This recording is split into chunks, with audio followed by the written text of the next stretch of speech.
Hello students, देखिएगा आज अपने लिए बेटा अध्याय 5 का चैप्टर नंबर 5 का अगला पार्ट पढ़ना है। अध्याय 5 देखिए, इसमें बेटा अब जो आने वाला है वो आपका अध्याय नंबर 1 के जैसा है। जो चैप्टर नंबर 1 में आपने पढ़ा था वैसा ही आपको चैप्टर नंबर कहाँ पढ़ना है, 5 में पढ़ना है। कूलाम लॉ 1 में पढ़ा था, कूलाम लॉ यहाँ पढ़ोगे। वहाँ इलेक्ट्रिक डाइपोल पढ़ा था, विद्युत द्विध्रुव, यहाँ चुंबकीय द्विध्रुव पढ़ोगे। वहाँ पर आपने एक्सियल पोजीशन पढ़ी थी कि कोई पॉइंट था किसके, विद्युत द्विध्रुव के एक्सियल पोजीशन में, यहाँ पर चुंबकीय द्विध्रुव के एक्सियल पोजीशन में। वहाँ विद्युत बल रेखाएं पढ़ी थी, यहाँ पर चुंबकीय बल रेखाएं पढ़ी। कहने का मतलब ये वाला चैप्टर और वो वाला लगभग एक जैसा है, थोड़ा सा फर्क पड़ता है, वो आपको बता रहे हैं। सबसे पहले देखिएगा, यहाँ पढ़ना है कि दो चुंबकीय ध्रुवों के बीच लगने वाले बल के लिए कूलाम का नियम लिखिए और निगमित कीजिए। दो चुंबकीय द्विध्रुव, अगला क्वेश्चन है आपका, पहले देखिएगा। दो चुंबकीय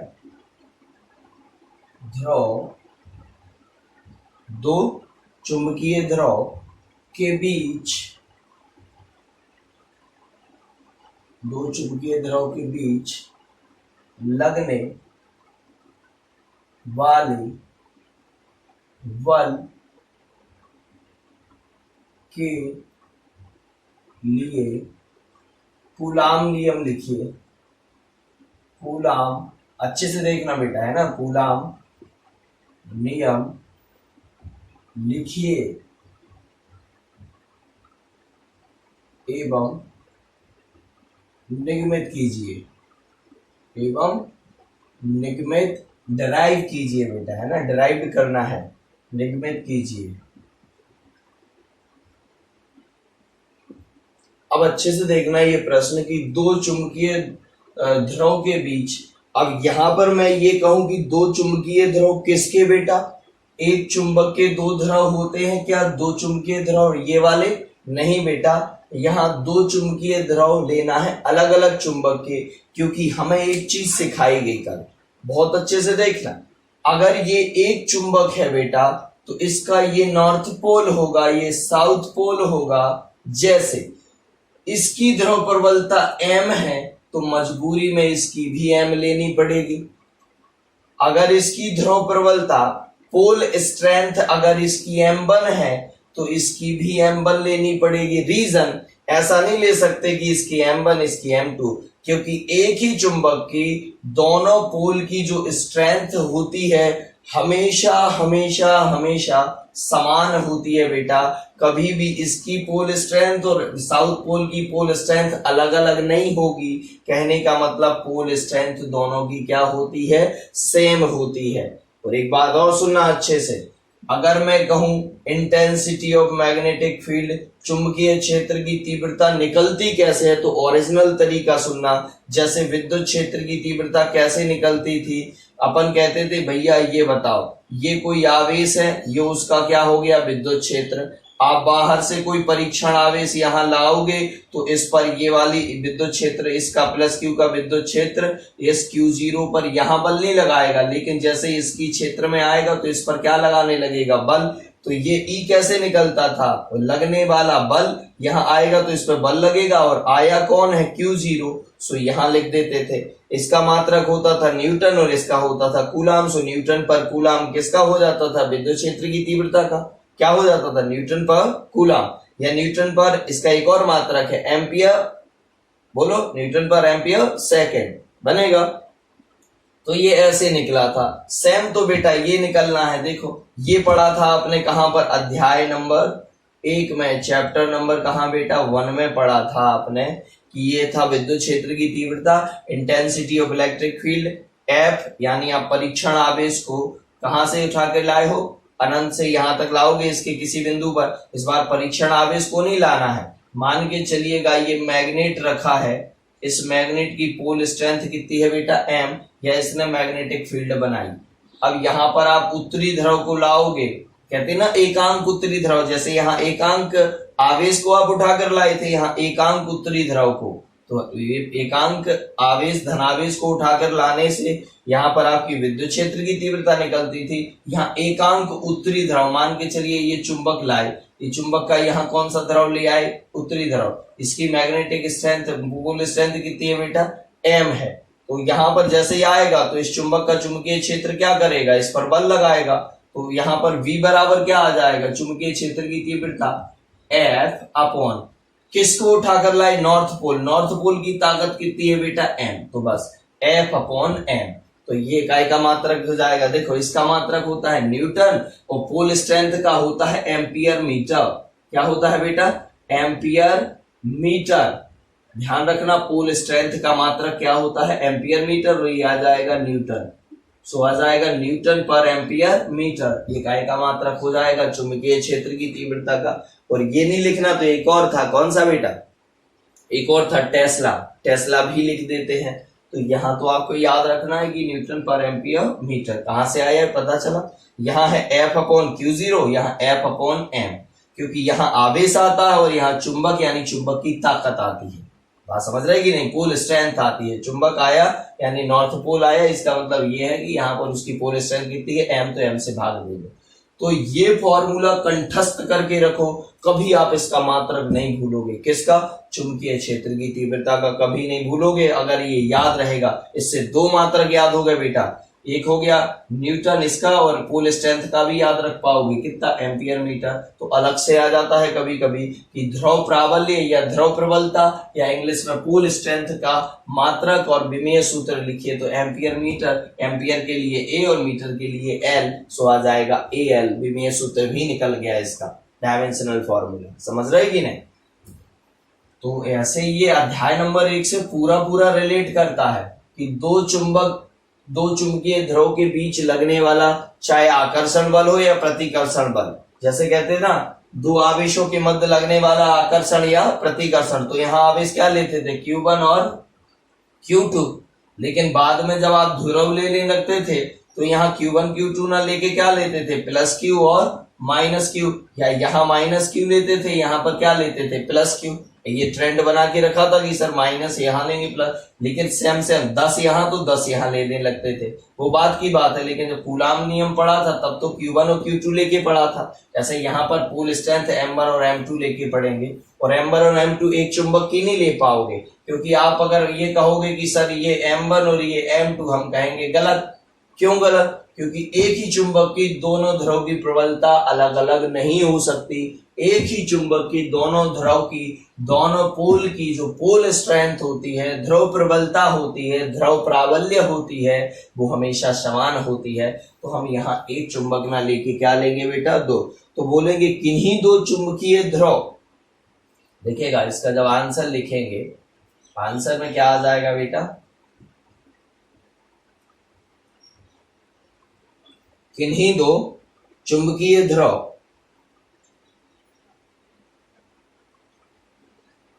किन्हीं दो चुंबकीय ध्रुव। अब किन्हीं दो चुंबकीय ध्रुव, लेकिन कैसे बेटा, अलग अलग चुंबक के, यहां लिख देंगे कोष्टक में, ब्रैकेट में, अलग अलग चुंबक के, कोष्टक बंद। ये याद रखें ताकि किन्हीं दो चुंबकीय ध्रुव के बीच लगने वाला, के बीच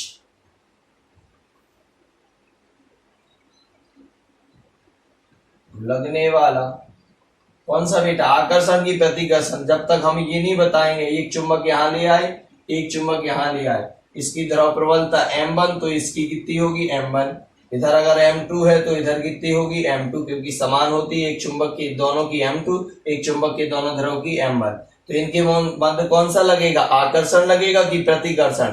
आप कहोगे सर रुको, अगर ये प्लस Q है और ये माइनस Q, तब तो हम आकर्षण प्रतिकर्षण बता पाते थे पहले अध्याय में, लेकिन जब आवेश आप Q1 Q2 बस बताया, कौन सा है प्लस माइनस पता ही नहीं, तो दोनों बोलने पड़ते थे। सेम यहाँ पर ये नॉर्थ पोल है कि साउथ पोल नहीं बताया आपने, ये नॉर्थ पोल है कि साउथ पोल नहीं बताया आपने।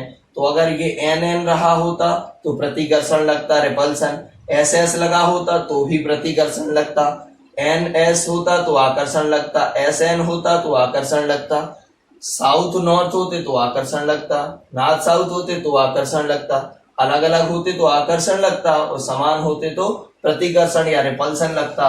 अब यहाँ पर तो फोर्स बता ही नहीं पाएंगे कि कौन सा, तो दोनों बोल देंगे कि किन्हीं दो चुंबक के, किन्हीं दो चुंबकीय ध्रुव, किन्हीं दो चुंबकीय ध्रुव के बीच लगने वाला कौन सा आकर्षण या प्रतिकर्षण बल, आकर्षण या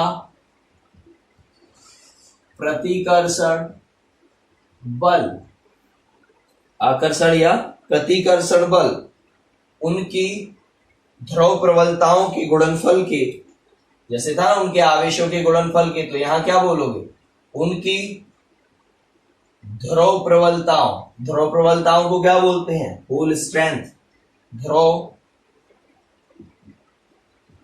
प्रबलताओं के, उनकी ध्रुव प्रबलताओं के गुणनफल के अनुक्रमानुपाती एवं उनके बीच की दूरी के वर्ग के, एवं उनके किन्हीं दो चुंबकीय ध्रुव के बीच लगने वाला आकर्षण या प्रतिकर्षण बल उनकी ध्रुव प्रबलताओं के गुणनफल के अनुक्रमानुपाती एवं उनके बीच की दूरी के वर्ग के, एवं उनके बीच की दूरी के वर्ग के क्या होता है बेटा, इनवर्सली प्रोपोर्शनल यानी व्युत्क्रमानुपाती होता है, व्युत्क्रमानुपाती होता है कौन, आकर्षण या प्रतिकर्षण बल। तो ये कूलाम नियम लिख देंगे, कैसे संबंधित बेटा, चुंबकीय ध्रुवों से संबंधित। अब मान के चलिए, माना दो चुंबक हैं, यहां पर अपन उत्पत्ति करते हैं, इसकी उत्पत्ति में देखना क्या लिखना है, माना बहुत छोटा सा है ये, जल्दी सॉल्व हो जाता है। माना दो चुंबक, माना दो चुंबक हैं, माना दो चुंबक हैं जिसके प्रत्येक ध्रुव की प्रबलता क्रमशः m1 और m2 है और इनके बीच की दूरी, माना दो चुंबक हैं जिनके प्रत्येक ध्रुव की स्ट्रेंथ ऑफ पोल, प्रत्येक ध्रुव की प्रबलता क्रमशः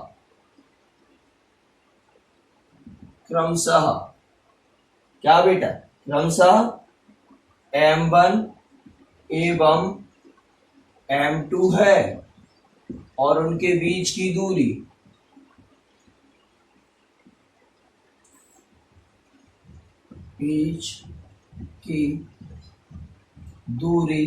स्मॉल r है, कितनी है बेटा, स्मॉल r है। तो स्मॉल r है तो कॉमा कर देंगे बेटा, बनेगा ये कूलाम नियम, हेडिंग डाल देना यहाँ कूलाम नियम, फिर लिख देना किन्हीं दो चुंबकीय ध्रुवों के बीच लगने वाला आकर्षण या प्रतिकर्षण बल उनकी ध्रुव प्रबलताओं के गुणनफल के अनुक्रमानुपाती और उनके बीच की दूरी के वर्ग के व्युत्क्रमानुपाती होता है, यही कूलाम नियम है। फिर उत्पत्ति कैसे करोगे, डिराइव कैसे करोगे इसको, माना दो चुंबक है तो दो चुंबक अपन बनाएंगे और जिनके प्रत्येक ध्रुव की प्रबलता कितनी है बेटा, प्रत्येक ध्रुव की प्रबलता क्रमशः m1 एवं m2 है और उनके बीच की दूरी कितनी है, r है। तो देखेगा इधर, इसको साफ कर देते हैं, स्क्रीनशॉट ले लो एक बार, आपको खुद ही लिखना है, पीडीएफ भेजे या ना भेजे, क्योंकि यहाँ तो लिख देते हैं, तो कर ही सकते हो। देखेगा कितनी आ जाएगी, जो तो F अनुक्रमानुपाती, तो पहले ये लिखने से अच्छा अपन इसका डायग्राम बना लेंगे। इसका डायग्राम कैसे, मान के चलिए यहाँ एक चुंबक रहा होगा,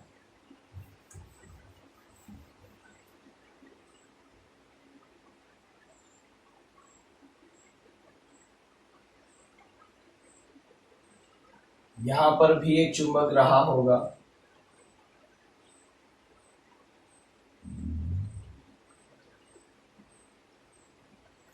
इसकी ध्रुव प्रबलता मान के चलो m1, तो इधर भी कितनी रही होगी m1। समझ में आता है कि नहीं? अगर ये नॉर्थ पोल होगा तो यहाँ साउथ की भी m1 होगी। एक चुंबक ये हो गया, चुंबक 1 है ना, मैग्नेट फर्स्ट। यह जाएगा चुंबक 2, मैग्नेट सेकंड। यह जाएगा बेटा चुंबक 2। ये चुंबक फर्स्ट हो गया, चुंबक सेकंड हो गया। तो एक तरफ बस लिख दो इस ध्रुव से क्या लेना देना। इसकी ध्रुव प्रबलता कितनी होगी m1 और इसकी ध्रुव प्रबलता इस चुंबक की कितनी हो जाएगी m2। आप कहोगे एक सी कैसे? बेटा एक सी नहीं होगी, क्योंकि यहाँ पर m1 है तो इसी चुंबक के इस ध्रुव की m1 होती। कहने का मतलब ये अलग चुंबक है, ये अलग चुंबक है। इसके दोनों ध्रुव की यहाँ m1 है, यहाँ m1 है पोल स्ट्रेंथ या ध्रुव प्रबलता। इसकी यहाँ m2 है, इसकी m2 है, तो ये इधर हो जाएगी। बनेगा?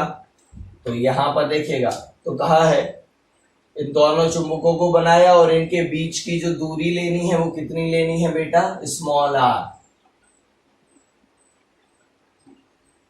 ये ले ली स्मॉल r। तो देखो माना दो चुंबक हैं जिनके प्रत्येक ध्रुव की प्रबलता क्रमशः m1 और m2 है और उनके बीच की दूरी कितनी है बेटा? स्मॉल r है। उनके बीच की दूरी स्मॉल r है।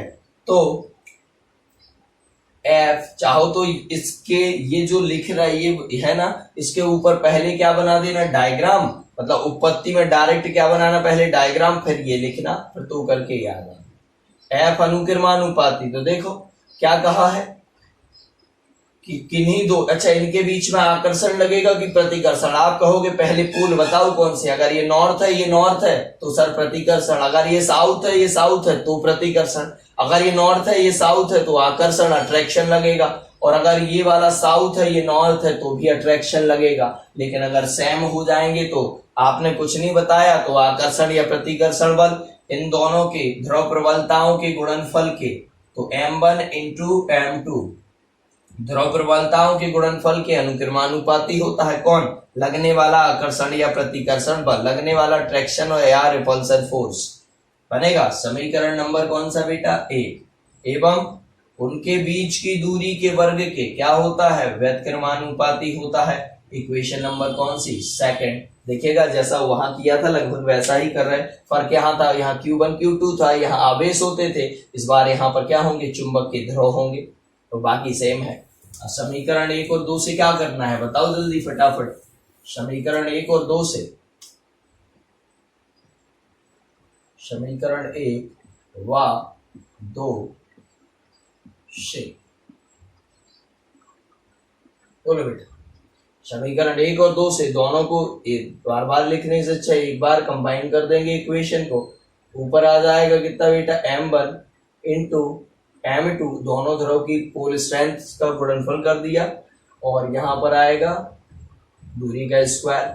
जैसे ही आप यहाँ पर अनुक्रमानुपाती का ये साइन हटाते हो प्रोपोर्शनल का, तो एक नियतांक आता है, कांस्टेंट आता है। तो F इक्वल टू A और यहाँ आ जाएगा m1 m2 अपॉन में r स्क्वायर। बनेगा? यहाँ A एक नियतांक है, यहाँ A एक नियतांक है, यहाँ A एक नियतांक है,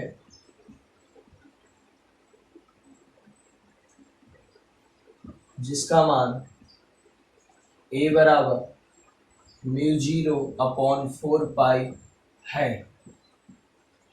जिसका मान A बराबर μ0 अपॉन 4 पाई है, या ये नहीं लिखना तो 10 के ऊपर ऋण 7 की घात है, या 10 के ऊपर कितने की घात? ऋण 7 की घात। बनेगा इसे। अच्छा यहाँ देखो μ0 क्या है? वायु या निर्वात की चुंबकनशीलता। 4 तो 4 है, पाई तो पाई है, कांस्टेंट है। ये μ0 अकेला बताना है। तो μ0 क्या है? वायु या निर्वात की वायु या निर्वात की चुंबकनशीलता है बेटा। क्या है? Permittivity of magnet. बनेगा? तो यहाँ पर वायु या निर्वात की क्या है? चुंबकनशीलता है। जैसे वो वायु या निर्वात की क्या थी? एप्सिलॉन 0 विद्युतशीलता। यहाँ पर वायु या निर्वात की क्या है, चुंबकनशीलता। केवल यही बदला है और ये पोल स्ट्रेंथ बदली, बाकी ज्यों का त्यों। तो यहाँ पर आ जाएगा, अतः F बराबर कितना आ जाएगा बेटा, μ0/4 और यहाँ आएगा m1 m2 अपॉन में क्या आ जाएगा बेटा, r²। और ये F है तो इसका मात्रक क्या हो जाएगा, न्यूटन। क्या हो जाएगा, न्यूटन। ये आ गया आपका कूलाम नियम निगमित हो गया। ये कोई कठिन थोड़ी था, बहुत आसान था और आसानी से आप यहाँ कर सकते हो इसको, बनेगा। तो यही लिख देना, चुंबकीय ध्रुवों के बीच लगने वाले बल के लिए कूलाम का नियम है। क्या लिखोगे, यही चुंबकीय ध्रुवों के बीच लगने वाले बल के लिए कूलाम का नियम है। इतना है बेटा, आप कर लेना इसको, बनेगा। चलिए अब बात करते हैं, हर बार कूलाम का नियम लगेगा अक्षीय में निरक्षीय में, पूरे समय कूलाम का नियम लगना है।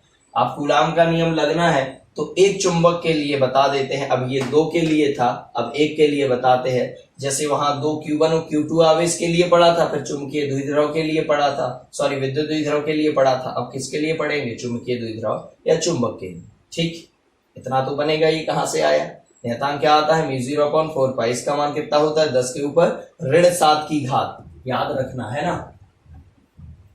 अच्छा, F बराबर क्या आया, एक बार और बोलना जरा। F बराबर आया है μ0/4 है ना। और ये क्या है, m1, ये क्या है m2 और अपॉन में क्या है बेटा, r²। एक बच्चे ने हमसे पूछा था कि सर ε0 का मात्रक क्या है। बेटा यहाँ पूछा जा सकता है μ0 का मात्रक क्या है। ठीक, μ0 का हम भूल गए, हमें नहीं पता कि भाई μ0 का क्या है, तो हमने μ0 का इसी फॉर्मूले से निकाल लिया। देखो कैसे, अच्छे से देखना होश में। ये दोनों कहां पहुंचेगी गुणा होके, ऊपर। तो F इंटू 4 का भी कहां हो जाएगा, ऊपर। R का भी कहां हो जाएगा, ऊपर, सो r²। और m1 m2 का कहां हो जाएगा, नीचे। और यहाँ केवल क्या बचेगा, μ0। देखो μ0 का मात्रक मिल रहा है, अभी मिल जाएगा बिल्कुल। F का मात्रक क्या होता है, बल का, न्यूटन। 4 का क्या होता है, कुछ नहीं। पाई का क्या होता है, कुछ नहीं, तो यहाँ कुछ नहीं होगा। और यहाँ R क्या है, दूरी, दूरी का क्या होता है, मीटर, सो आ जाएगा m², बनेगा। देखो F का मात्रक न्यूटन, 4 कांस्टेंट है, इनका कोई मात्रक नहीं होता। R का मात्रक क्या हो जाएगा, m²। देखना, हम यहाँ से μ0 चुंबकनशीलता का मात्रक बता दे रहे हैं।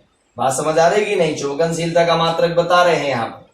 अब देखिएगा, ये क्या है, ध्रुव प्रबलता, अभी बताया था। ध्रुव प्रबलता का क्या था, एम्पियर मीटर। क्या था बेटा, एम्पियर मीटर। एक अकेला याद करके रख लो बेटा, ध्रुव प्रबलता का क्या होता है, एम्पियर मीटर। M2 क्या है, वो भी ध्रुव प्रबलता है, उसका भी क्या होगा, एम्पियर मीटर।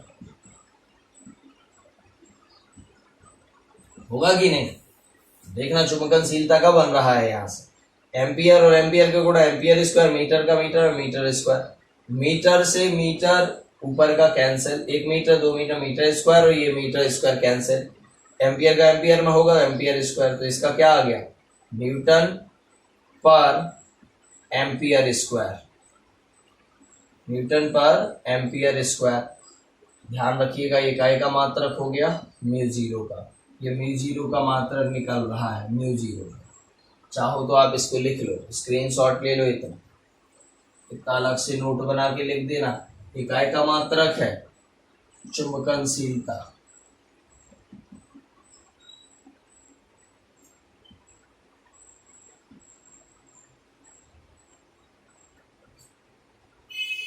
वो इलेक्ट्रिक परमिटिविटी थी, ये क्या है, मैग्नेटिक परमिटिविटी ऑफ वायु, एयर और वैक्यूम। वायु या निर्वात की चुंबकनशीलता, मैग्नेटिक परमिटिविटी ऑफ एयर और वैक्यूम। तो ध्यान रखिएगा, इसको बनना चाहिए। मैग्नेटिक परमिटिविटी है, चुंबकनशीलता है, काय की है, वायु या निर्वात की। तो आपको याद रखना है इसका मात्रक। देखो बेटा, इसी फॉर्मूले से निकल गया। μ0/4 दोनों की ध्रुव प्रबलताओं के गुणनफल के अनुक्रमानुपाती था, बीच की दूरी के वर्ग के व्यस्त क्रमानुपाती। आर स्क्वायर ऊपर गया, 4 ऊपर स्क्वायर, और ये कहाँ हुआ नीचे, ये क्रॉस मल्टीप्लीकेशन करके ऐसे बन गया। एफ का न्यूटन होता है, 4 का कुछ नहीं होता, आर दूरी है, दूरी का मीटर स्क्वायर होता है, और इसका एम्पियर मीटर। ये बस याद रखना है, पोल स्ट्रेंथ का एम्पियर मीटर, इनका गुणा हुआ, मीटर से मीटर के स्क्वायर ऊपर कैंसिल, इधर आ गया न्यूटन, एम्पियर का एम्पियर में होगा सो एम्पियर स्क्वायर। न्यूटन पर एम्पियर स्क्वायर काय का निकल गया, चुंबकनशीलता का। तो अगला आप बना सकते हो कि चुंबकनशीलता का मात्रक और विमेय सूत्र निकाल लेना, बनेगा। चलिए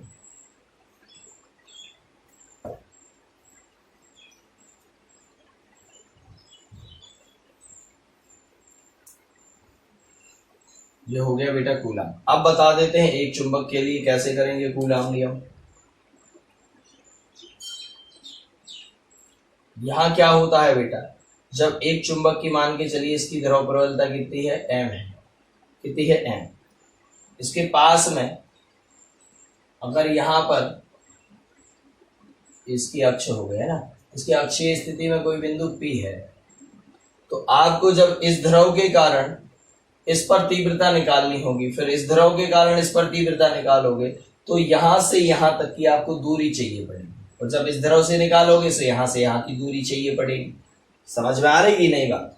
यानी हमें यहां से यहां की दूरी चाहिए पड़ेगी, और ये कैसे आ जाएगा, डायरेक्ट आएगी। चुंबकीय क्षेत्र की तीव्रता कैसे लिखा करेंगे अपन, मान के चलिए कि नॉर्थ पोल या साउथ, नॉर्थ पोल के कारण, उत्तरी ध्रुव के कारण बिंदु P पर चुंबकीय क्षेत्र की तीव्रता B बराबर, सीधा लिखोगे μ0/4 कैसे, कूलम नियम से।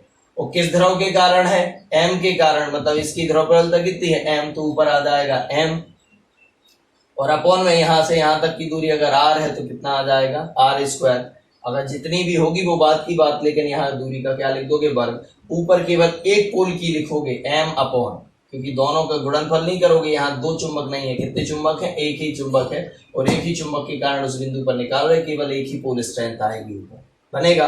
क्योंकि एक्चुअल में B बराबर जब फॉर्मूला पढ़ते हो आप F अपॉन M, अगर M1 होगा तो F का मान जो अभी निकला है उसमें M1 M2 सब कुछ था, वो कितना था देखो, μ0/4, और यहाँ था M1 M2, और अपॉन में क्या आ जाएगा R स्क्वायर।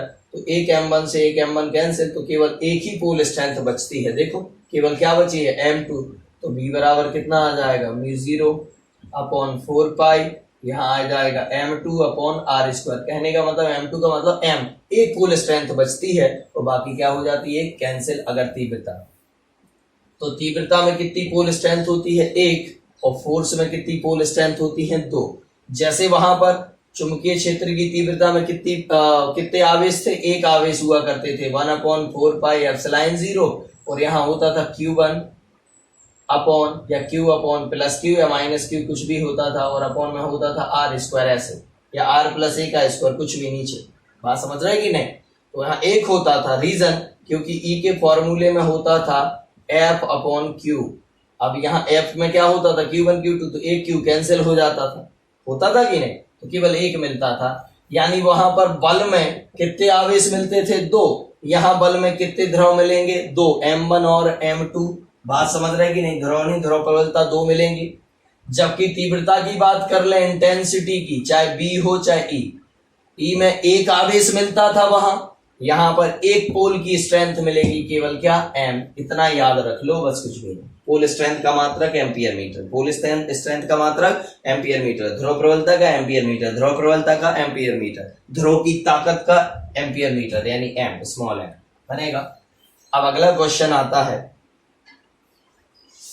विद्युत द्विध्रुव की जगह पर नाम आएगा चुंबकीय द्विध्रुव किसे कहते हैं, क्या, चुंबकीय द्विध्रुव किसे कहते हैं, द्विध्रुव आघूर्ण को परिभाषित कीजिए।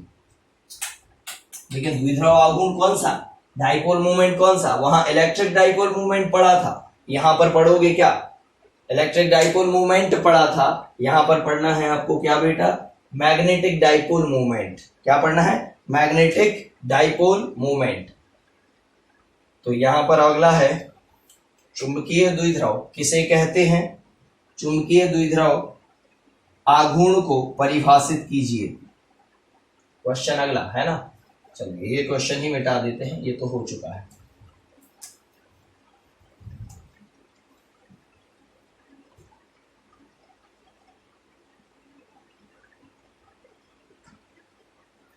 चुंबकीय द्विध्रुव मैग्नेटिक डाइपोल किसे कहते हैं? चुंबकीय द्विध्रुव किसे कहते हैं?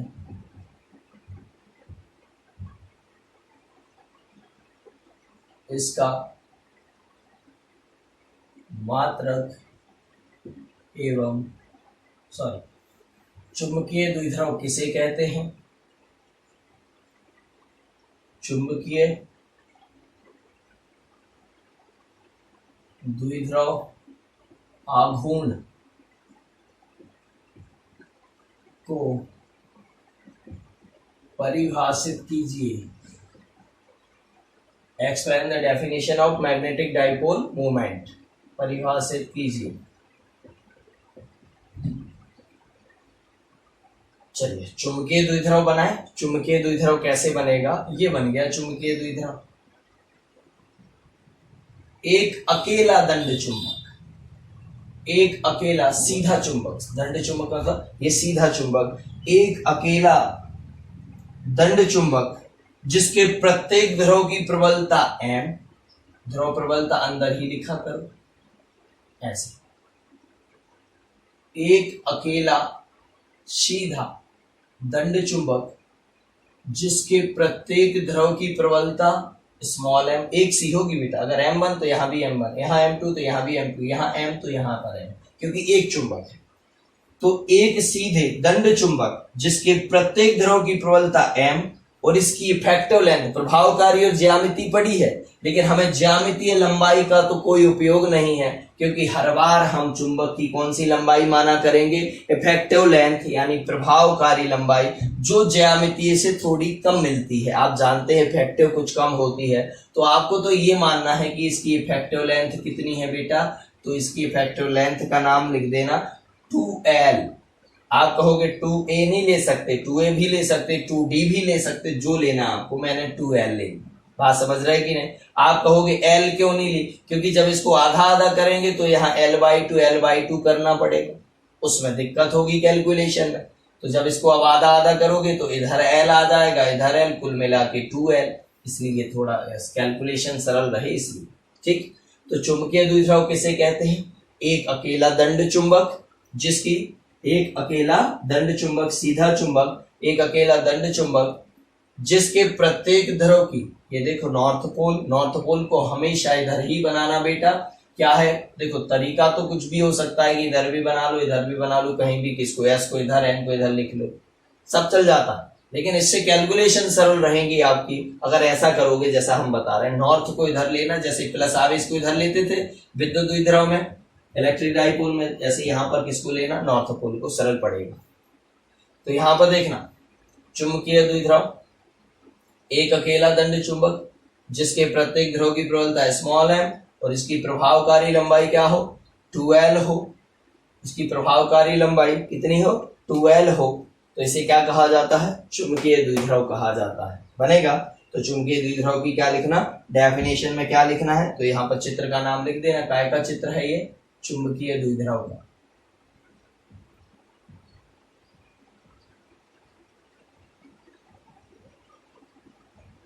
चुंबकीय द्विध्रुव।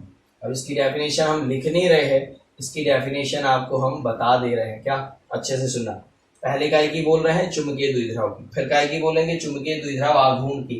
मैग्नेटिक डाइपोल मूवमेंट, केवल पहले मैग्नेटिक डाइपोल बता रहे हैं। जैसे विद्युत द्विध्रुव किसे कहते हैं? विद्युत द्विध्रुव आघूर्ण को परिभाषित कीजिए, ये पहले अध्याय का प्रश्न।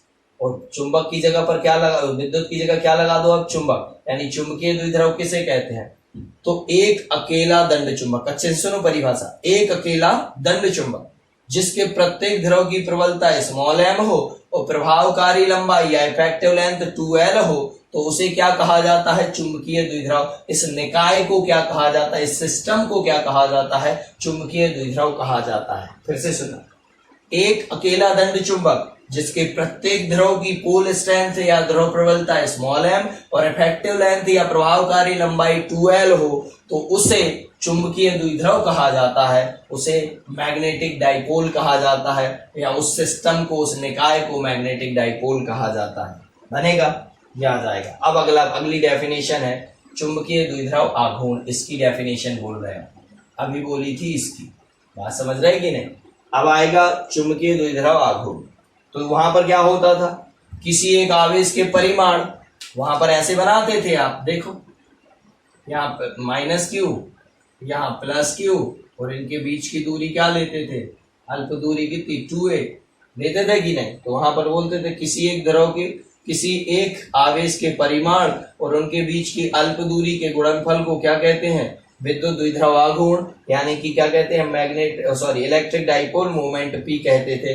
तो Q इंटू 2a जहां मिलता था तो वहां पर क्या रख देते थे, P, कैपिटल P करते थे कि नहीं। यहाँ पर आएगा किसी एक आवेश के परिमाण की जगह आएगा किसी एक द्रव की प्रबलता, चाहे इसकी ले लो चाहे इसकी, ये सेम है, बात समझ रहे। तो किसी एक द्रव की प्रबलता और इनके बीच की अल्प दूरी नहीं बोलेंगे, इनके बीच की प्रभावकारी लंबाई, इफेक्टिव लेंथ के गुणनफल को क्या कहते हैं, मैग्नेटिक डाइपोल मूवमेंट कहते हैं। देखो एक जैसा है बेटा, वहां P आता था, यहाँ M आएगा, ये इलेक्ट्रिक डाइपोल मूवमेंट है, ये मैग्नेटिक डाइपोल मूवमेंट है। आप कहोगे M ये भी तो है, बेटा ये स्मॉल m है, पोल स्ट्रेंथ का क्या है, स्मॉल m, ये कौन सा m है, स्मॉल m, और ये वाला क्या है, कैपिटल m। बात समझ रहे हैं कि नहीं, ये कैपिटल M से इसको दर्शाना है, बनेगा। तो जहां M इंटू 2L मिलेगा उसकी जगह पर क्या चिपका देना, फिर M, कैसे, dipole movement, magnetic dipole movement की डेफिनेशन से बनेगा। अब इसको डाइपोल मूवमेंट नहीं बोलना, पूरा बोलना मैग्नेटिक डाइपोल मूवमेंट, और उसे बोलना electric dipole movement. Electric dipole movement या विद्युत द्विध्रुव आघूर्ण को P से दर्शाते थे, यहाँ मैग्नेटिक डाइपोल मूवमेंट को कैपिटल M से। तो इसकी परिभाषा सुनो, चुंबकीय द्विध्रुव आघूर्ण, किसी एक ध्रुव की प्रबलता, किसी देख कहां पर, लेकिन चुंबकीय द्विध्रुव में, कहां पर बेटा, चुंबकीय द्विध्रुव में किसी एक ध्रुव की प्रबलता और उनके बीच की प्रभावकारी लंबाई, या और उसकी प्रभावकारी लंबाई, चुंबकीय द्विध्रुव की प्रभावकारी लंबाई के गुणनफल को चुंबकीय द्विध्रुव आघूर्ण मैग्नेटिक डाइपोल मूवमेंट कहते हैं, बनेगा। फिर से सुनो, किसी एक ध्रुव की, कहां पर, लेकिन चुंबकीय द्विध्रुव में, तो डेफिनेशन कहां से शुरू करोगे, यहां हेडिंग डाल दोगे चुंबकीय द्विध्रुव आघूर्ण, क्या है डेफिनेशन, पहली डेफिनेशन इसकी तो बन ही जाएगी, इसकी सुनो सेकंड डेफिनेशन, चुंबकीय द्विध्रुव आघूर्ण, इसकी डेफिनेशन में लिखना, किसी चुंबकीय द्विध्रुव में, क्या लिखोगे, किसी चुंबकीय द्विध्रुव में किसी एक ध्रुव की प्रबलता स्मॉल m और तो द्विध्रुव की प्रभावकारी लंबाई 2L के गुणनफल को क्या कहते हैं, चुंबकीय द्विध्रुव आघूर्ण कैपिटल M कहते हैं, चुंबकीय द्विध्रुव आघूर्ण कैपिटल M कहते हैं। अब कोई कहे भाई इसका मात्रक क्या है, नहीं पता हमें, कैसे नहीं, आप मात्रक निकाल सकते हैं, बस थोड़ा सा ध्यान लगाइए कि कैसे करना। कैपिटल M बराबर, ये स्मॉल m है ना, पोल स्ट्रेंथ का भी तो पढ़ा आपने, क्या होता है, एम्पियर मीटर, होता कि नहीं बेटा, एम्पियर मीटर, और 2L क्या है, एक लंबाई है, पूरी की पूरी 2L क्या है, लंबाई, और लंबाई का क्या होता है, मीटर, मीटर स्क्वायर नहीं बेटा, मीटर। तो देखो इसका ये हो जाएगा और ये काय का हो जाएगा, स्मॉल m का, अरे हो जाएगा कि नहीं। तो फाइनल M, कैपिटल M का क्या मिल जाएगा, ampere metre square, ampere metre square, इकाई का हो जाएगा। चुंबकीय द्विध्रुव आघूर्ण का मात्रक पूछे तो एम्पियर मीटर स्क्वायर, ये दोनों बन जाएंगे आपसे, बनेगा। चलिए अब दो छोटे छोटे क्वेश्चन बनाते हैं जो आपको घर से करना है, हम समझा बस देते हैं, एक ही बनाते हैं, एक क्वेश्चन में सब कुछ लिख देंगे, देखना।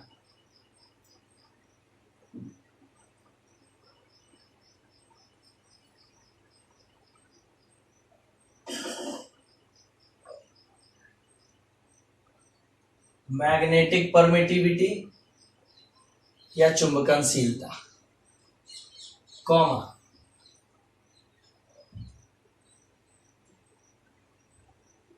ध्रुव प्रबलता या ध्रुव प्राबल्य, एक ही नाम है बेटा, है ना, प्राबल्य या प्रबलता।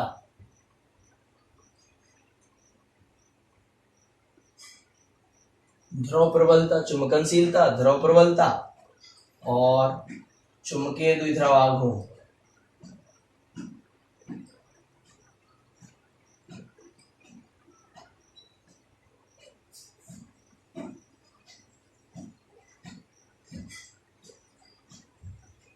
आघूर्ण का मात्रक एवं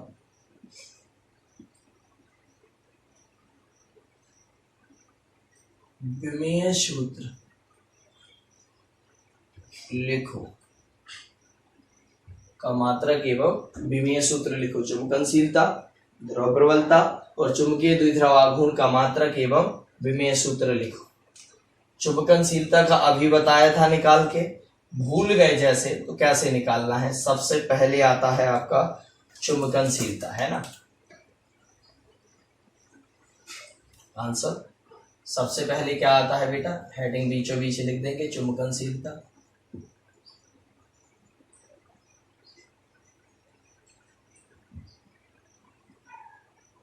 फर्स्ट चुंबकनशीलता, इसका मात्रक भूल गए एग्जाम के लिए। अब एग्जाम में निकालना है तो कैसे निकालेंगे, हम पूरा निकाल के बता देते हैं आपको चुंबकनशीलता का कैसे। हमने एक फॉर्मूला पढ़ा है, सूत्र पढ़ा है, कौन सा, F = μ0/4π, पढ़ा है कि नहीं। और बल है, बल में दोनों प्रबलताएं होती हैं, m बल m2, जबकि तीव्रता में एक होती है, और अपॉन में r²। यहाँ से ये सब ऊपर गए, यहाँ गया F × 4π × r², क्रॉस मल्टीप्लीकेशन हुआ, m1 m2 का कहाँ हो जाएगा, नीचे। तो यहाँ पर क्या आएगा, μ0 मतलब चुंबकनशीलता वायु निर्वात की, एयर और वैक्यूम की। F का क्या है बेटा, देखो यहाँ से रखते जाओ,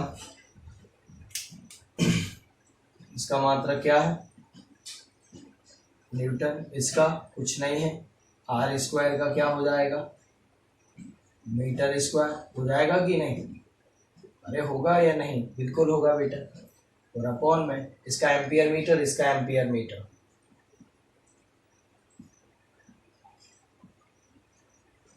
एम्पियर मीटर और इसका भी एम्पियर मीटर। ध्रुव प्रबलता का याद कर लेना है ना, एम्पियर मीटर।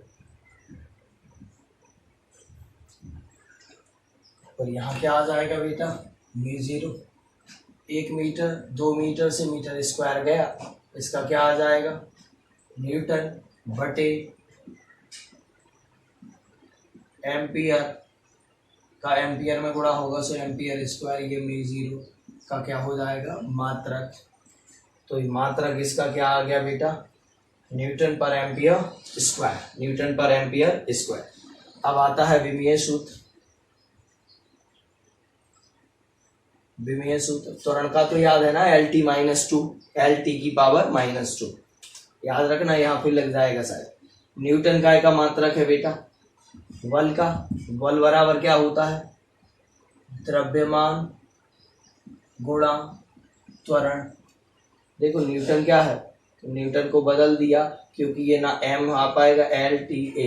विमीय सूत्र खूब पढ़ाए हैं, MLTA में से किसको कुछ भी नहीं लिख सकते, इसलिए हमने इसको चेंज किया। न्यूटन को क्या में द्रव्यमान गुणा त्वरण, और एम्पियर के लिए क्या लिख सकते, A²।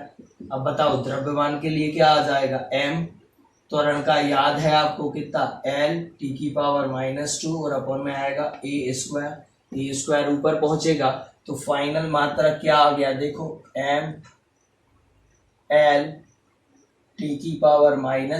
a ऊपर जाएगा, सो a की पावर में भी क्या हो जाएगा, -2। काय में बंद कर दोगे, मैट्रिक्स में। ये विमीय सूत्र हो गया बेटा फाइनल। तो ये मात्रक हो गया न्यूटन बटे एम्पियर², यूनिट हो गई इसकी, किसकी, चुंबकनशीलता है, मैग्नेटिक परमिटिविटी की। और ये उसका क्या हो गया, डायमेंशनल फॉर्मूला। स्क्रीनशॉट ले लो सभी बच्चे, जल्दी से स्क्रीनशॉट ले लो। मैं कुछ रटवाता नहीं हूँ, इसलिए आपको ये निकाल के ही पूरा बता देता हूँ कि कहाँ से आया। ठीक, साफ करता हूँ इसे। ये पहला वाला हो गया। अब सेकंड वाला देखो, ध्रुव प्रबलता। बहुत आसान है ये। ध्रुव प्रबलता का बस याद करके रख लेना बेटा, पोल स्ट्रेंथ का एक काम कहा है उतना तो आप कर लोगे। चलो अब आता है सेकंड नंबर का, क्या बेटा, ध्रुव प्रबलता, इंग्लिश में पोल स्ट्रेंथ, या ध्रुव प्रबलता, या ध्रुव प्राबल्य, ये नाम भी आ जाता है कभी कभी, ध्रुव प्राबल्य। इसका मात्रक याद है आपको, क्या, एम्पियर मीटर, और मीटर की जगह सेकंड कर दोगे तो आवेश का हो जाएगा एम्पियर सेकंड, का हो जाएगा आवेश का एम्पियर सेकंड। कूलाम की जगह एम्पियर सेकंड भी लिखा जा सकता है उसे, है ना। ये आ जाएगा मात्रक किसका, ध्रुव प्रबलता और विमेय सूत्र। एम्पियर के लिए क्या लिख लोगे ए, और ये दूरी है मीटर, इसके लिए क्या एल, सो क्या आ जाएगा ए एल डायरेक्ट। ये हो जाएगा दूसरा। अब कौन सा आएगा बेटा, तीसरा। तीसरा क्या है, चुंबकीय द्विध्रुव आघूर्ण, मैग्नेटिक डाइपोल मोमेंट, चुंबकीय द्विध्रुव आघूर्ण, चुंबकीय द्विध्रुव आघूर्ण बताइएगा। इस सूत्र में देखिएगा मात्रक निकालते हैं अपन, मात्रक ऐसे सूत्र बताइए। m इक्वल टू आज क्या पढ़ा है, किसी एक ध्रुव की प्रबलता और उनके बीच की प्रभावकारी लंबाई, है ना। ध्रुव प्रबलता गुणा प्रभावकारी लंबाई, ये क्या है बेटा, प्रभावकारी लंबाई, ध्यान रखना। तो यहाँ m बराबर ध्रुव प्रबलता का क्या है, एम्पियर मीटर। मैं चाहूँ तो डायरेक्ट लिखवा सकता हूँ, लेकिन आपको कहाँ से आए ये पता होना चाहिए, ताकि कभी भूल जाते तो याद आ जाता है। और ये प्रभावकारी लंबाई का मात्रक क्या, मीटर। ऐसे नहीं कि 2 लिखा तो यहाँ मीटर स्क्वायर लगा दो, उससे कोई फर्क नहीं पड़ता। जैसे 2 गुणा एल, लंबाई तो 1 है, 2 गुणा 10 तो 10 दूनी 20 हो गई लंबाई। तो मीटर बोलोगे कि मीटर स्क्वायर, तो मीटर बोलेंगे, तो यहाँ मीटर लिखा हुआ है लंबाई बनेगा। अब यहाँ m इक्वल टू मीटर का मीटर में गुणा होगा, ये एम्पियर मीटर इसका था, ध्रुव प्रबलता का पोल स्ट्रेंथ का भी मीटर, तो क्या हो जाएगा ampere metre square, ampere metre square. ये आ जाएगा काय का, ध्रुव प्रबलता का, सॉरी ध्रुव प्रबलता का नहीं, चुंबकीय द्विध्रुव आघूर्ण का, मैग्नेटिक डाइपोल मोमेंट का। अब क्या लिखना है बेटा, विमीय सूत्र। विमीय सूत्र बताइए क्या आ जाएगा इसका विमीय सूत्र बेटा। एम्पियर के लिए क्या लिखोगे ए, ये तो डायरेक्ट आ रहा है। मीटर के लिए क्या लिखोगे एल, ए एल का था, ध्रुव प्रबलता का था, पोल स्ट्रेंथ का, यहाँ ए एल स्क्वायर हो जाएगा। ये काय का हो जाएगा बेटा, मैग्नेटिक डाइपोल मूवमेंट का। तो ये तीनों बता दिए हैं आपको, स्क्रीनशॉट ले लो। अगला क्वेश्चन है, अक्षीय स्थिति में कोई बिंदु है और किसी विद्युत चुंबकीय द्विध्रुव के कारण उस पर क्या निकालनी है, चुंबकीय क्षेत्र की तीव्रता, इंटेंसिटी ऑफ मैग्नेटिक फील्ड। जैसे वहां तो आज अध्याय 1 के व्यंजक आप रिवाइज कर लेना, अक्षीय निरक्षीय के। कल के लेक्चर में आपके अक्षीय और निरक्षीय दोनों हो जाएंगे एक साथ। और बस बेटा इसमें फिर बचेगा, एक बार विद्युत द्विध्रुव को घुमाया था पहले अध्याय में, यहाँ चुंबकीय द्विध्रुव को घुमाएंगे तो टॉर्क भी निकालेंगे, यानी कि आपका बलयुग्म का आघूर्ण और आपका किया गया कार्य, 2 चीजें उसमें थी। तो अगली क्लास में वो आएंगे 2 व्यंजक। फिर इसका सेकंड पार्ट चालू हो जाएगा, पार्थिव चुंबकत्व। क्या चालू हो जाएगा बेटा, पार्थिव चुंबकत्व। वो जल्दी से आपका पार्थिव चुंबकत्व भी करवा देंगे, उसमें ज्यादा समय नहीं लगेगा, उसमें ज्यादा थ्योरी पार्ट है और वो समझाने का है, सो जल्दी जल्दी उसको करवा देंगे। एक व्यंजक अकेला इंपॉर्टेंट बचेगा इसमें, बाकी हो जाएंगे। ठीक, वही 3-4 क्लास और लगनी है, हो जाएगा इसका। चलिए, थैंक यू।